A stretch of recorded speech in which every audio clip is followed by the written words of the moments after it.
এমনও লাশের দাফন করেছি, 166 জন লাশের দাফন কার্যে সহযোগিতা করেছি চাঁদপুর আমাদের ইসলামী আন্দোলনের টিম। এমনও লাশের দাফন করছি যেই লাশের মা বাবা সন্তান কেউ নাই, ঘরের চৌকাঠে লাশ ফলাইয়া দিয়ে চলে গেছে।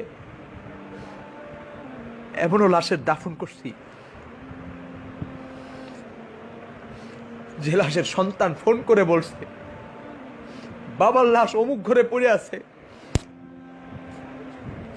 এসে ব্যবস্থা করে দিয়ে যান। কোথায় ছিলি তখন? ছাত্রলীগ, যুবলীগ, বাংলাদেশে আর একজন আছেন যারা যিনি এই কষ্টগুলা করছেন, তাকওয়া ফাউন্ডেশনের কিছু পিকচার দেখেছি, আবার এমন পিকচার নিজে তুলেছি। পুকুর পাড়ে লাশ পড়ে আছে, বাগানে লাশ পড়ে আছে, এই লাশের বাবা আছে, লাশের মা আছে, লাশের ভাই আছে। এই লাশ যেই রাজনীতি করতো সেই রাজনীতির লিডার আছে, সেই রাজনীতির বড় বড় নেতারা আছে। আজকে সেই লাশের পাশে কেউ নাই। কে দাফন করেছে? কে কবর দিয়েছে? কে গোসল দিয়েছে? এমনও লাশের গোসল এই 2 হাত দিয়া দিয়েছি। গোসল দেওয়ার সময় তার গায়ে 108 ডিগ্রি জ্বর ছিল,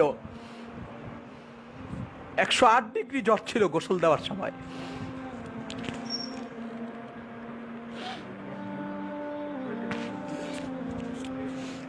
কলিজা ফেটে যায় দুঃখে। আজকে এমন এমন ব্যক্তির বিরুদ্ধে যাদের নির্দেশে ওলামায়ে কেরাম এই কাজগুলো করছে, যাদের নির্দেশে আমরা এই কাজ করছি,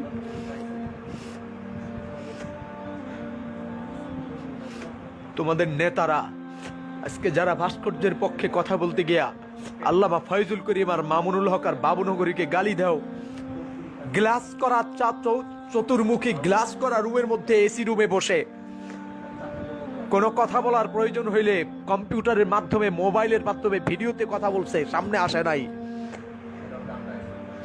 কিন্তু প্রতিটা লাশকে কাঁধে করে গোসল দিয়ে আদর যত্ন করে কবরে রেখেছি। কোনো সেবার কমতি ছিল না। আমাদের ঘরেও তো বিবি আছে, আমাদের ঘরেও তো আমাদের মা আছে, আমাদের ঘরে আমাদের বাবা আছে। কোনো বাবা চায় না তার সন্তান অনিশ্চিত ভবিষ্যতের দিকে চলে যাক। কোনো প্রিয়তমা বিবি চায় না তার প্রিয়তম স্বামী অনিশ্চিত গন্তব্যে চলে যাক। যতটি লাশের দাফন আর কাফনে রওনা হয়েছি, বিবি কিছু সময় চুপ ছিল, নীরব ছিল, জবানে বলতে সাহস করে নাই যে জায়েজ না। কারণ সে জানে সে এমন এক স্বামীর ঘরে এসেছে যে স্বামী ইসলাম মানবতার ব্যাপারে কোনো ছাড় দেয় না, মানবতার প্রয়োজনে এগিয়ে যায়, ইসলামের প্রয়োজনে এগিয়ে যায়, দেশের প্রয়োজনে এগিয়ে যায়। আরে আমাদের বিবিদেরও তো আমাদের উপর মহব্বত আছে, আমাদের সন্তানও তো আছে, সন্তানের উপরও তো আমাদের মহব্বত আছে। তোরা বের হোস নাই, কিন্তু আমাদের সন্তানের মহব্বতকে আমরা তালাক দিয়েছি, বিবির মহব্বতকে লাচ্ছি দিয়েছি, বাবা মায়ের মহব্বতকে বাবা মায়ের জায়গায় রেখে দিয়ে বেরিয়ে গেছি তোদের জন্যে। 166 জন লাশ চাঁদপুরে যাদেরকে দাফন করা লাশ ছিল, যারা ছাত্রলীগ করেছে, যুবলীগ করেছে, আওয়ামী লীগ করেছে। কই আওয়ামী লীগের কোনো নেতাকে তো পাই নাই, যুবলীগের কোনো নেতাকে পাই নাই, ছাত্রলীগের কোনো নেতাকে পাই নাই।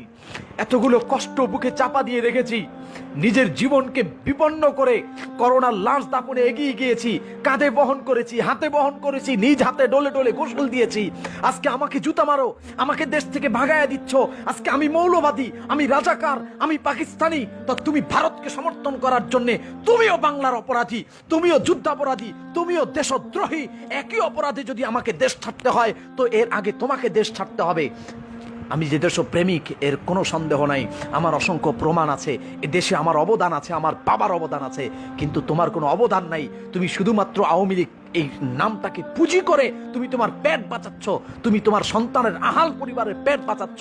এ দেশে তোমার কোনো অবদান নাই, বরং অবদান আছে লুটতরার দিক দিয়ে তুমি শ্রেষ্ঠ, ধর্ষণের দিক দিয়ে তুমি শ্রেষ্ঠ, খুন করার দিক দিয়ে তুমি শ্রেষ্ঠ, মানুষের হয়রানি করার দিক দিয়ে তুমি শ্রেষ্ঠ, মানুষের হক নষ্ট করার দিক দিয়ে তুমি শ্রেষ্ঠ। এগুলোর দিক দিয়ে তোমার অবদান আছে। কুল জাল হক ওয়া যাহাকাল বাতিল ইন্নাল বাতিলা কানা যাহুকা।